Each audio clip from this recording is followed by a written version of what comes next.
চলছে প্রথম দফার গণতন্ত্রের উৎসব। ভোটাধিকার প্রয়োগ করার অধিকার রয়েছে সকলেরই, আর তাই 2024 লোকসভা নির্বাচনে সময় অনুযায়ী ভোট দিতে গিয়েছিলেন ধূপগুড়ির বাসিন্দা বাসন্তী দাস। কিন্তু তারপর লাইনে দীর্ঘক্ষণ দাঁড়িয়ে থাকার পর যখন তিনি ভোট গ্রহণ কেন্দ্রের ভেতর পৌঁছালেন, তখন তাকে প্রিজাইডিং অফিসার জানিয়ে দিল তিনি জীবিত নয়, মৃত। শুনতে অবাক লাগলে পরেও ঠিক এই ঘটনাই ঘটল প্রথম দফার নির্বাচনে। ধূপগুড়ি 15/186 নম্বর বুথে ভোটার বাসন্তী দাস ধূপগুড়ি পুরো এলাকার 7 নম্বর ওয়ার্ডের বাসিন্দা। তিনি আজ ভোট দিতে যান, কিন্তু বুথের ভেতর প্রবেশ করতেই প্রিজাইডিং অফিসার হিমাদ্রি শেখর দাস তাকে জানান তাদের কাছে যে তালিকা রয়েছে সেখানে তার নামের পাশে মৃত বলে উল্লেখ করা রয়েছে। আর এই ঘটনায় হতবাক তিনি।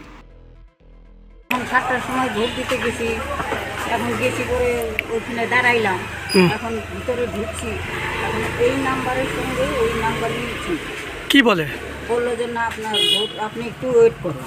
কেন ওয়েট করবেন? ওয়েট করলাম, এখন ওরা কী করলো না করলো, পরে ডিএম অফিসের কাছে ওরা ফোন করলো।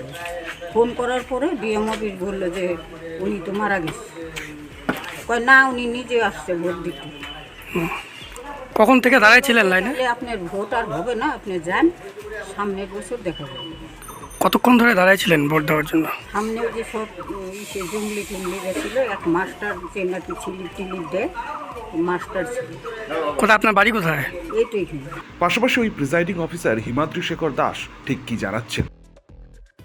কারোর কাছ থেকে আমরা যে কপি পেয়েছি সেখানে ডিলিটেড ছিল, নিয়ম অনুযায়ী আমরা নিতে পারি, এর বেশি আর কিছু হতে পারে না। তো কি মনে হচ্ছে যে নিয়ম অনুযায়ী তো পারবেন না, আমি যতদূর জানি। তাহলে মানুষ বেঁচে থাকলে ভোট দিতে পারবেন না? এই বিষয়ে আমি তেমন কিছু জানি না, কার গাফিলতি মনে হচ্ছে? বলতে পারবো না। গণতান্ত্রিক অধিকার বেঁচে থাকার পরেও প্রয়োগ করতে পারছেন না, কিন্তু কোনো এখানে আমার কিছু বক্তব্য নেই এই বিষয়ে। আপনি কোন দায়িত্বে আছেন? আমি প্রিসাইডিং অফিসার আছি।